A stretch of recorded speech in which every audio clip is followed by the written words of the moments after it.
Hi everyone. My name is Candy and welcome back to my channel. It's been a while since I've done this because like a lot of things happened. I don't know, life happened.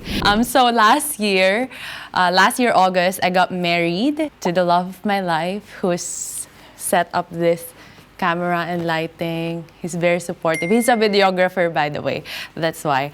So we actually planned an 80 people wedding and we're quite confident, that it's gonna go ahead despite COVID. Because if you don't know, like here in New Zealand, like it's all over the news that it's been COVID-free for like 100 days last year after our major lockdown. So it's quite normal. But then 1 week before our wedding, there's community case. But then we still decided to go ahead with a small wedding because, that's what's important. And everyone's so supportive. So we had an intimate wedding. It actually turned out really great. It's gonna be live streamed to my family. This intimate wedding, we get to interact with them. So it's really nice. Few months later, we found out we're pregnant on November. Did the test 1 day after it got delayed. It's so faint that I didn't believe it. I Googled and then they said that it should be done like first thing in the morning where the hormones are quite high. So I did that and yeah, we had a solid line. And that morning I rang a local clinic because like I have no idea what to do because I still don't know like for sure, like is this it? Like 100% sure.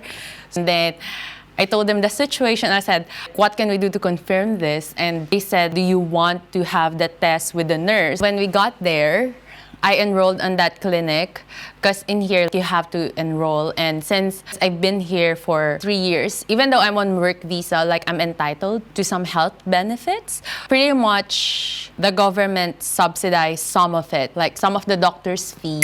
To cut the long story short, we went to the nurse and then I had to take this test, same as the home test. And she just said, it's positive. And then she said that I recommend that you went to see a doctor. We booked in a doctor. When we met the doctor just asked like, when's your last period? Yeah, so she told us the due date and she just prescribed folic acid and tabs to me because apparently I should be drinking folic acid to prepare my body prior to being pregnant. So I didn't know about that. So for the next step, the GP or the doctor told us to look for a midwife, which is different in the Philippines because in the Philippines, if you got pregnant, you go to an OB-GYN right away. But in here, if you're pregnant, the midwife is gonna take care of you from the beginning until the birth. Unless you have complications, then you're gonna go to an OB-GYN. I asked my sister-in-law and our friends that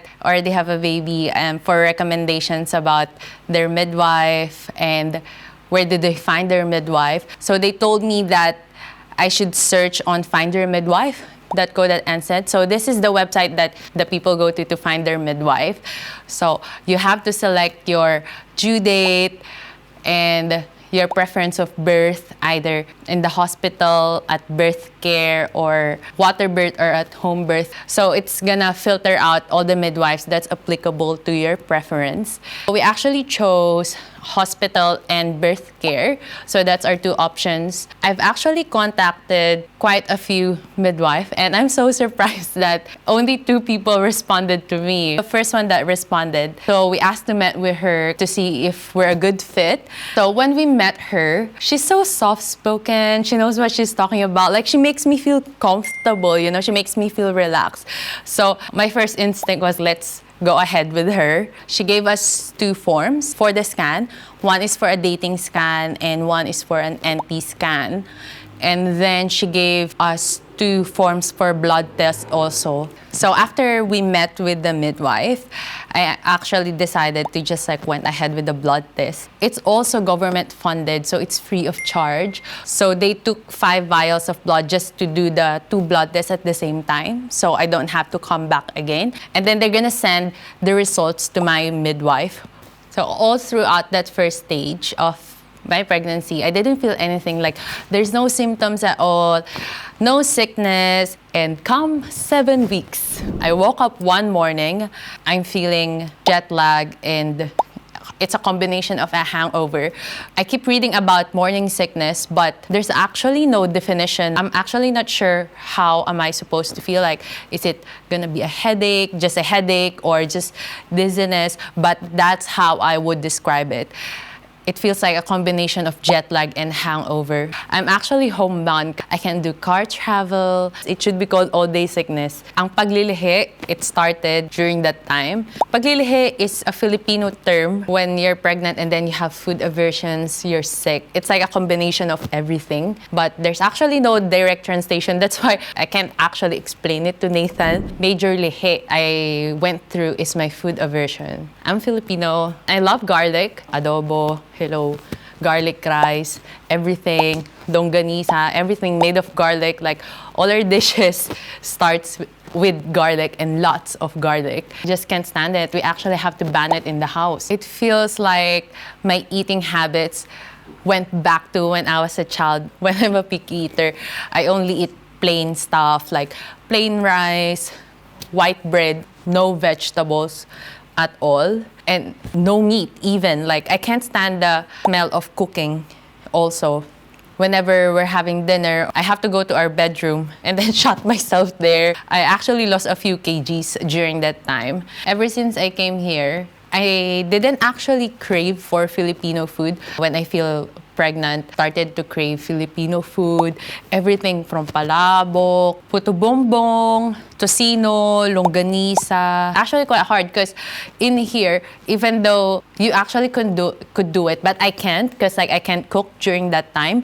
So I have to rely on Facebook Marketplace or going to Filipino restaurants, which is so helpful because we have a Filipino restaurant near our place. So that's where me or like usually Nathan like go to pick up some of my food. And also I'm really surprised about the smell. When you got pregnant, sense of smell heightens like 1000%.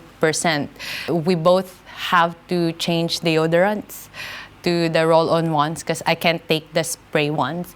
And one time he came from work, I told him like, you smell like tire. He's like, I just helped my friend to pick up his rubber mats. How intense I could smell things. Closer to 12 weeks, I feel so much better. And I started to introduce some food to my diet, some vegetables, some onion, also forcing myself to eat because I have to. And during that time, I'm so big on fruit shake, like berries, banana, orange, apple. I think Sesame loves orange. Sesame is actually our nickname for our baby because when we found out our baby is the size of sesame seed, so it just stuck. So we just call our baby Sesame. So with the scan, we actually didn't consider going with the dating scan. I'm quite confident with the due date because I told her the right last period date. So on our first scan, that's what makes everything real because even up to that point, I still can't believe that there's a baby growing inside of me. And it's just so nice to see that the baby's healthy, like active, and we heard the baby's heartbeat, Sesame's heartbeat for the first time. 1 week after our scan, we had our second midwife appointment. That's when we talk about like all the results and all the scans. And we actually confirmed with her that we're gonna go ahead with her. But the midwife told us that the scan, they change the due date from one day to another, and it changes the month. And unfortunately, that month, she actually is full of patients already. And since it's government funded, they actually have a number of patients that they could just accept. So she said that she's gonna refer us to another midwife that's coming soon, and she's just gonna be the backup midwife. Aside from that, she discussed with us all the results, like the blood test, the Down syndrome test. Everything turned out positive and the baby's healthy. That's just the main thing for us now that we're becoming parents, regardless of the gender, just the health of our baby. Speaking of the gender, so our midwife gave us a second referral form for the 20 weeks appointment. That's the anatomy scan, and we're gonna find out the genders. We're really looking forward for that. So far, that's my first trimester story for you guys, and I just want to know like what's your experiences are like being pregnant overseas.